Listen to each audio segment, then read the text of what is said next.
Bonjour. Salut. Bonjour à tous. Aujourd'hui, on va te parler d'un sujet présent dans la vie de presque tous les élèves. Le stress lors des examens et contrôles au collège et au lycée. Si parfois tu te dis Je me suis fixé un but inatteignable. « Les attentes de mon entourage sont démesurées comparées à ce que je pense être capable de faire. Ou j'ai peur de décevoir et de rater ma scolarité. » Alors tu fais peut-être partie des 27% de lycéens » qui estiment que le stress des études perturbe leur vie quotidienne. Rassure-toi, le stress est naturel chez l'être humain. C'est même un moyen de défense et de protection. Un léger stress ponctuel peut stimuler ton organisme. Ça le réveille et ça peut l'aider à réussir un examen. S'il est intense et quasi permanent, il y a un risque de souffrance. C'est un vrai handicap qui te paralyse et te fait perdre tous tes moyens. Tes notes chutent et ton stress augmente, c'est la spirale infernale. Voici quelques conseils pour retrouver un peu de sérénité. Avant les contrôles, Envoie un signal. si tu as trop la pression, dis-le à tes proches ou à tes profs. Non, tes tensions ne vont pas disparaître par magie, mais au moins tu seras soulagé de l'avoir dit. Ça peut lancer des discussions et pourquoi pas des solutions.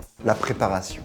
Quand on n'est pas prêt à un contrôle, on s'imagine très vite le grand moment de solitude qu'on aura face à notre feuille blanche. Mais si tu répartis bien tes révisions, tu seras beaucoup plus apaisé. Ça paraît simple, mais pour en finir avec le stress, c'est le meilleur moyen. Ne fais aucune impasse, tu auras l'impression d'une plus grande maîtrise. Le sommeil. Mauvaise nouvelle, les scientifiques ont parlé pour nous. Quand on dort peu, on perd notre efficacité intellectuelle et on devient irritable. Pour info, le besoin moyen de sommeil d'un ado est de 9 heures par nuit. Et toi, tu en es où? Les rituels. Tout ce qui peut te rassurer est bon à prendre. Objet fétiche, doudou, goutte de parfum ou moment d'isolement et de concentration, chacun ses trucs. Les substances censées apaiser les tensions Alcool, cannabis ou autre, sont catastrophiques pour les performances scolaires. sans parler de la santé. À éviter à tout prix donc. Pendant les contrôles, Munis-toi d'une montre, pas un smartphone qui en général est interdit. Et consulte-le régulièrement. Ça évite le stress du type « j'ai pas eu le temps de finir ». pour gagner quelques précieuses minutes, prépare ta copie dès la lecture du sujet. En mettant en valeur ce qui est important à l'aide de surligneurs. S'il y en a un, regarde le barème et commence par les questions faciles. Saute les questions difficiles les premières minutes pour te mettre directement dans le rythme. N'abandonne jamais pendant un contrôle. Il vaut mieux aller chercher chaque demi-point et avoir 6 sur 20 que tout laisser tomber et avoir 2 sur 20.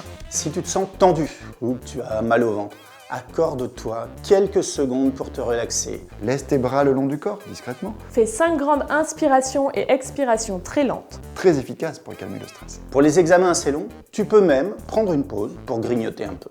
Tu as le droit à l'erreur. Ta vie ne va pas se jouer sur un contrôle. Tu as le droit de rater une évaluation ou deux. C'est ton travail global sur l'année qui paiera. Tu dois donc accepter d'être parfois déçu de toi et d'attrister tes profs ou tes parents. Si malgré tout ça continue, Dans les cas critiques de souffrance, ces conseils ne vont pas suffire. Une aide extérieure peut s'avérer essentielle. le plus simple est d'en discuter avec tes parents, un prof. Un professionnel de santé ou n'importe quel adulte avec qui tu te sens en confiance et qui pourra t'aider. On espère que tu vas désormais être en pleine forme avant et pendant tes contrôles. N'hésite pas à partager dans les commentaires les trucs que tu utilises pour te détendre. À très bientôt. À bientôt sur lesbonsprofs.com.